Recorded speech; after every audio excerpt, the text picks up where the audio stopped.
Welcome back class 11C। Last चैन पे हम लोग ने bulk modulus of elasticity heading देखी थी।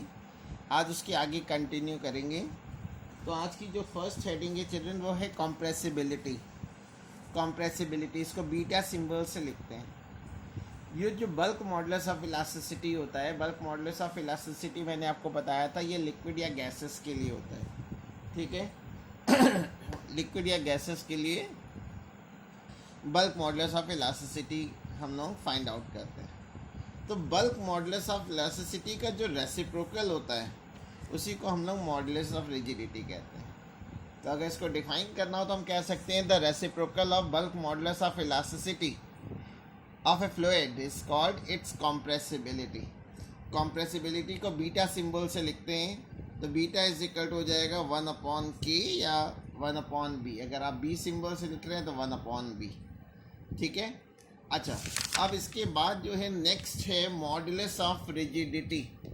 मॉडुलस ऑफ रिजिडिटी मैंने 3 टाइप्स ऑफ स्ट्रेस बताए थे, 3 टाइप्स ऑफ स्ट्रेन बताए थे। तो मॉडुलस ऑफ इलास्टिसिटी भी 3 टाइप का होता है। अब तीसरा है मॉडुलस ऑफ रिजिडिटी। देखिए, जो थर्ड टाइप का स्ट्रेस था जिसको हम लोग ने शेयरिंग स्ट्रेस या टेंजेंशियल स्ट्रेस कहा था, और थर्ड टाइप का स्ट्रेन है शेयरिंग स्ट्रेन। तो शेयरिंग स्ट्रेस और शेयरिंग स्ट्रेन का जो रेशियो होता है उसको हम लोग कहते हैं modulus of rigidity. Modulus of rigidity. और ये सारी चीज़ें with in the limit of elasticity हम लोगों को करनी होती है। तो हम डिफाइन करना हो तो हम कह सकते हैं within the limit of elasticity the ratio of shearing stress to the shearing strain is called modulus of rigidity of a material. Modulus of rigidity of a material. तो ईटा सिंबल से लिखते हैं, इसको ईटा बोलते हैं। Formula हो जाएगा shearing stress upon shearing strain, या eta is equal to stress का हो गया अपॉन ए और शेयरिंग स्ट्रेन का थीटा। तो इसका जो फाइनल फॉर्मूला आ गया शेयरिंग मॉडुलस ऑफ रिजिडिटी का एफ अपॉन ए थीटा। ठीक है। और इसकी एसआई यूनिट वही होगी जो बाकी 2 मॉडुलस ऑफ इलास्टिसिटी की थी, यानी न्यूटन पर मीटर स्क्वायर या पास्कल। न्यूटन पर मीटर स्क्वायर और पास्कल। ठीक है। अब जो नेक्स्ट टर्म हम लोगों को देखना है वो है पॉइसन्स रेशियो। पॉइसन्स रेशियो, इसको सिग्मा सिंबल से लिखते हैं। सिग्मा सिंबल से लिखते हैं। ये मैंने एक वायर को दिखा दिया, या आप मेटेलिक रॉड कह सकते हैं, जिसकी लेंथ कैपिटल एल है और जिसका डायमीटर कैपिटल डी है। मैंने इस पर एक फोर्स लगाया है अलोंग द लेंथ, इसको खींचा है नीचे की ओर। जब इसको एफ फोर्स अप्लाई करके, एफ डिफॉर्मिंग फोर्स अप्लाई करके स्ट्रेच किया, तो मैं सपोज कर ले रहा हूँ कि ये वायर थोड़ा पतला हो जाता है क्योंकि इसकी लेंथ डेल्टा एल बढ़ गई है। Increase in length delta L है। जब लेंथ बढ़ेगी तो डेफिनेटली इसका डायमीटर, इसकी थिकनेस कुछ कम हो जाएगी। तो मैंने सपोज कर लिया कि अब इसका diameter D minus delta D हो जाएगा, यानी डेल्टा डी डिक्रीज हो गया है। तो जितना डायमीटर डिक्रीज हुआ है उसको इनिशियल डायमीटर से अगर मैं डिवाइड कर दूं, delta D upon D, decrease in diameter upon initial diameter, इसको हम बोलते हैं लैटरल स्ट्रेन। लैटरल स्ट्रेन बोला जाता है। और increase in length upon initial length, longitudinal strain, इसके बारे में पहले पढ़ चुके हैं।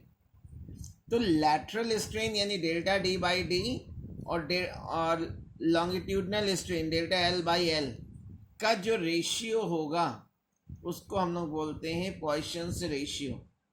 तो इसको डिफाइन कैसे करेंगे? Within the limit of elasticity the ratio of lateral strain to the longitudinal strain is called Poisson's ratio for that solid.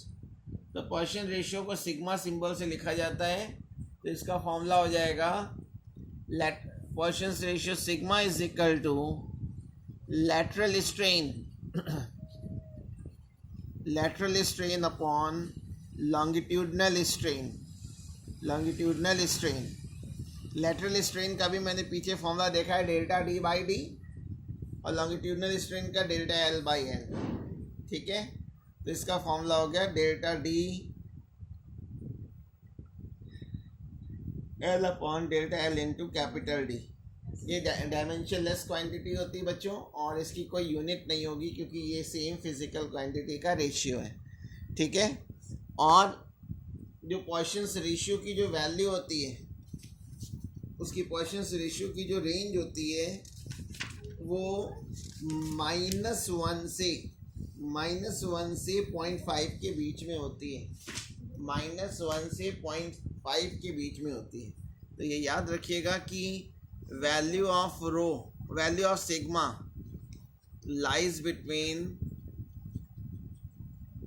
-1 and 0.5। ये 0.5 प्रैक्टिकली ये देखा गया है कि सिग्मा की वैल्यू 0.5 से कम होती, 0 और 0.5 के बीच में होती है। हाँ, रबर के केस में, रबर के लिए पॉइसन्स रेशियो की वैल्यू 0.5 होती है। अब नेक्स्ट हेडिंग हमें देखना है, नेक्स्ट टर्म है elastic after effect. Elastic after effect क्या होता है? देखिए, जब हम किसी वायर को खींचते हैं, किसी वायर पे डिफॉर्मिंग फोर्स लगाते हैं तो उसकी लेंथ इंक्रीज हो जाती है, ठीक है ना। और डिफॉर्मिंग फोर्स को अगर मैं हटा दूं तो कितनी देर बाद वो वापस लौटेगा, कितनी देर बाद वो वापस लौटेगा, जितना उसको डिले होता है अपने वापस एक्चुअल शेप में आने को, उस टाइम इंटरवल को हम लोग बोलते हैं elastic after effect. The delay in regaining its original shape after the removal of deforming force is called elastic after effect. एक टर्म और है, इसको आप लोगों को खुद पढ़ना है, इलास्टिक फैटिग। इलास्टिक फैटिग क्या होती है? फैटिग मीन्स टायर्डनेस, थकान, ठीक है ना। जैसे अगर हम लोग सुबह जब उठते हैं तब बिल्कुल फ्रेश रहते हैं तो उस समय हमारी पोटेंशियल ज़्यादा होता है, हमारे में एनर्जी ज़्यादा होती है वर्क करने की, लेकिन वही एनर्जी धीरे धीरे शाम तक वर्क करते करते कम हो जाती है। वही हाल जो है मेटल्स में भी होता है। अगर मेटल्स को इनिशियली शुरू में अगर आप जब फोर्स लगाएं, डिफॉर्मिंग फोर्स लगाएं, तो उसकी लेंथ ज़्यादा इंक्रीज करती है, लेकिन कंटिन्यूसली अगर हम उसको खींचते रहें तो एक लिमिट के बाद, एक टाइम के बाद वो भी फैटिग के स्टेज में पहुंच जाती है, उसकी लेंथ भी उतनी नहीं बढ़ती, इलास्टिसिटी की प्रॉपर्टी उतनी वो शो नहीं करता। इसको इलास्टिक फैटिग कहते हैं। तो उसके लिए तरीका क्या होता है कि जितने भी आपने डिफॉर्मिंग फोर्सेस लगा रखे हैं वो सबको हटा लें और वायर को थोड़े समय के लिए वैसे ही छोड़ दें, फ्री छोड़ दें। जैसे अगर हम लोग को अपनी टायर्ड फैटिग दूर करना है तो क्या करते हैं, हम लोग रेस्ट करते हैं, आराम करते हैं, सो जाते हैं। वैसे ही मेटल्स के लिए भी क्या होता है कि जितने भी उस पर फोर्सेस लग रहे हैं, डिफॉर्मिंग फोर्सेस लग रहे हैं, उनको अगर हम हटा लें तो कुछ समय बाद फिर वो फैटिग के स्टेज से बाहर आ जाती है, वो फिर रिफ़्रेश हो जाती है।